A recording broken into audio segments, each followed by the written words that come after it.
Bonjour et bienvenue au canal de Rolita Cuisine. Aujourd'hui, je vais vous faire une recette de pizza turque. C'est comme des petits bateaux. Alors, on va faire la pâte, hein, c'est une pâte à pain classique. Alors, il y a 500 g donc, de farine, une cuillerée de sel fin. On va mettre entre 300 et 400 millilitres d'eau, mais bon, ça dépend de votre farine, et 15 g de levure fraîche. Alors, si vous n'avez pas de levure fraîche, c'est pas un problème. Vous pouvez mettre 7 g de levure en granulé. Voilà, donc nous allons mettre les 500 g de farine dans le robot. Voilà. On rajoute la levure que j'ai diluée dans un petit peu d'eau. Voilà. Et on rajoute l'eau. Je vais rajouter 300 millilitres pour le moment. Ensuite, s'il en faut, eh bien, j'en remettrai. Et le sel, on ne le met pas tout de suite parce que le sel et la levure ne faut pas au ménage. Donc j'attends que la farine et la levure soient bien mélangées pour remettre le sel. Là, je vais le mettre à pétrir pendant 1 minute pour le moment.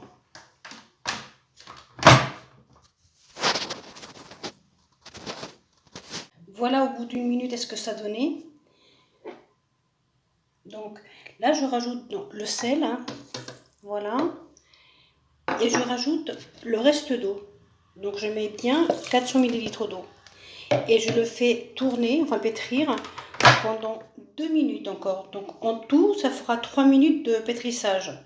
Alors si vous n'avez pas de robot, c'est pas grave, vous pouvez très bien le faire également à la main, comme quand on fait du pain normal. Et voilà ce que ça donne, donc 3 minutes en tout après pour la pâte. Alors si vous pétrissez à la main, il faudra certainement entre 10 et 15 minutes de pétrissage. Voilà, on met comme ça. Alors elle est un petit peu collante, au début c'est normal. Voilà. Donc je vais la couvrir avec un chiffon propre et je vais la laisser comme ça pendant 20 minutes. Voilà, sur la table bien propre, on va plier la pâte. Je vais vous montrer, voilà ce que ça a donné.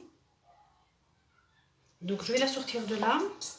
Elle est un peu collante, je ne sais pas si vous pouvez le voir. Elle est un peu collante, mais ça n'a aucune importance. Elle va être comme ça d'ailleurs. Voilà. Et alors, on va faire comme ça. Hop là, on va la retourner. Ah oui, il faut mettre un petit peu de farine sur la table. Évidemment, bon, ça vous le savez, pour ne pas que ça colle.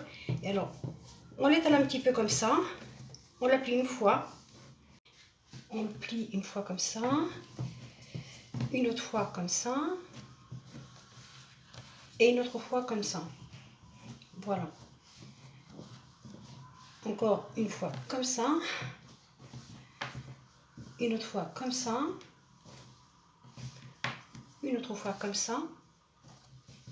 Et une autre fois comme ça. Voilà.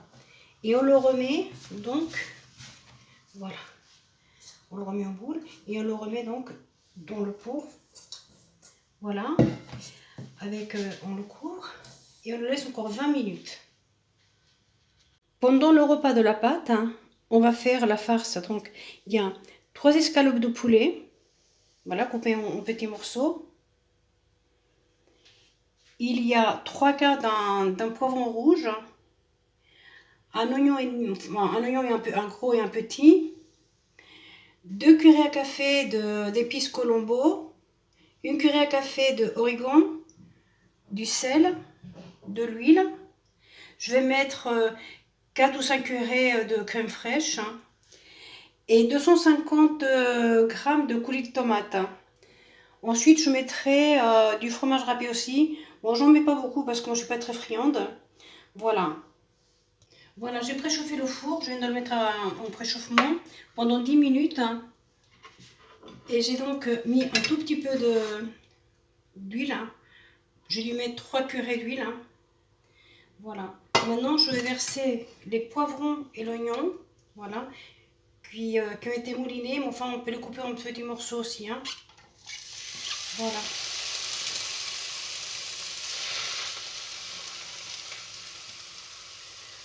Voilà.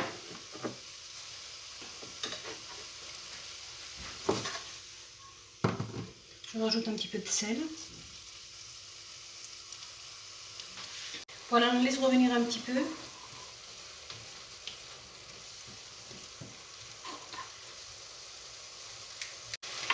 On va mettre les morceaux d'escalope de poulet. Voilà. Mettre un tout petit peu de sel. Mais très peu. Voilà. Je vais mettre l'origan également.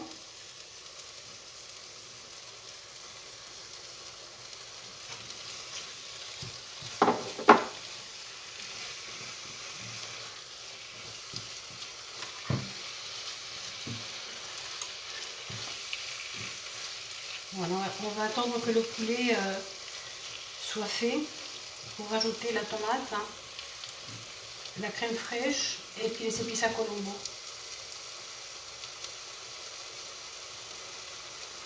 Voilà. Oh là là, il y a une odeur. Oh là là, on a envie d'en manger tout de suite. Voilà, on va mettre donc les épices de curry. Voilà, un petit peu partout, voilà. On va bien mélanger.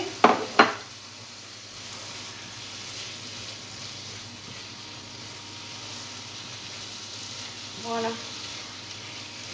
Ensuite, je vais mettre les 250 grammes de coulis de tomate. Hein. Je vais baisser le feu et je vais laisser cuire 5-7 minutes. Hein. Voilà. 250 grammes de coulis de tomate, c'est à peu près la moitié hein, de la brique, puisqu'elle fait 500 grammes. Voilà, on mélange bien. On réduit le feu et on laisse cuire oui, 5-7 minutes.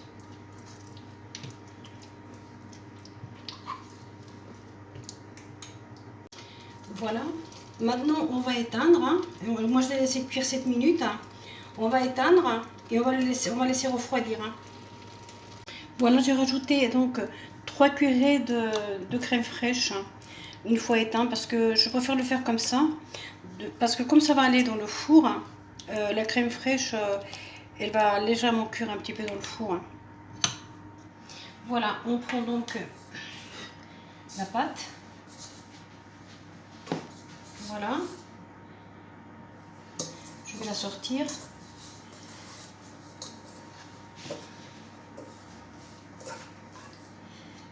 Voilà. Je vais la mettre là. Voilà. Elle a bien levé. Voilà, je vais couper la pâte donc en deux. Voilà. Voilà, je vais mettre un peu de farine dessus. Voilà. Et je vais la mettre là-dedans de nouveau et je vais la recouvrir. Voilà. Et je vais travailler avec celle-ci. Voilà. Là, on a un plat donc à long four avec du papier cuisson. Alors, celui-ci, je vais faire comme un boudin. Voilà. Voilà. Et je vais couper 7 morceaux.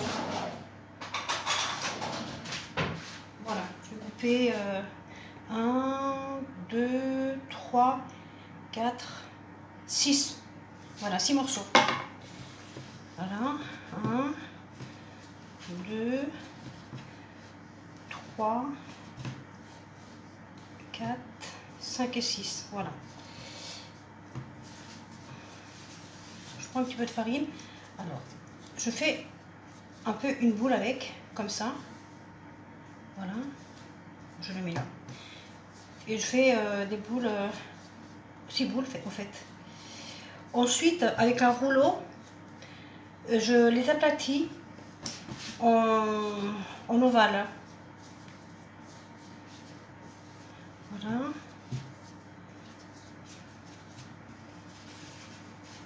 Je vais vous montrer comment on fait, comment on fait, que ça ne prenne pas trop de temps. Voilà. Très bien. Voilà. Très bien. Voilà, je mets un petit peu de farine sur le dessus. Voilà. Et je vais les rouler un petit peu. Voilà, en diagonale. Pardon, en ovale. Voilà.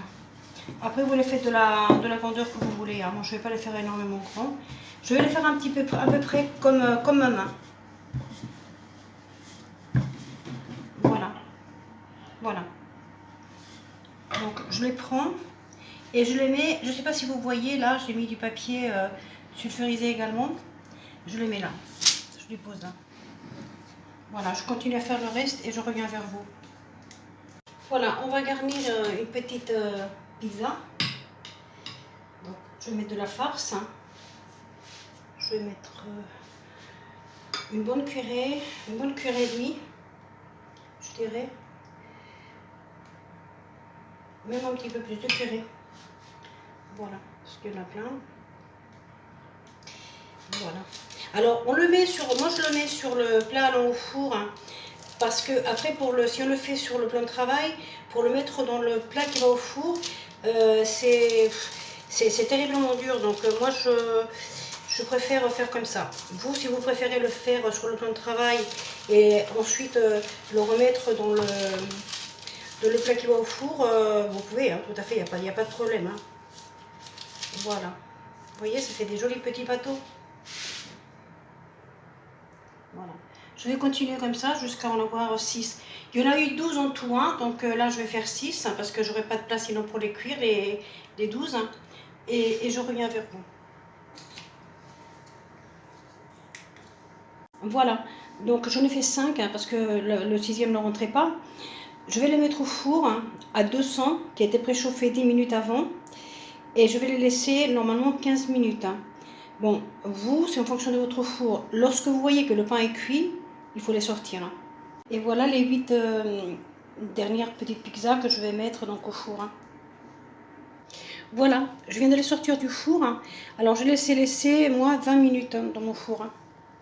Alors si vous les aimez plus faites, enfin plus colorées, le pain, bah, vous les laissez 5 minutes de plus. Voilà. Voilà, donc c'est terminé. Voilà les très très bonnes pizzas turques. Je ne sais pas pourquoi on appelle ça comme ça. Moi j'ai toujours connu ces petites pizzas turques. Voilà, et bien, écoutez, je vous souhaite bon appétit. Je vous remercie d'avoir regardé cette vidéo. Si vous voulez vous abonner, n'hésitez pas, moi ça me rend service. Et donnez-moi un petit like, ça je vous remercie aussi. Voilà, à une prochaine recette.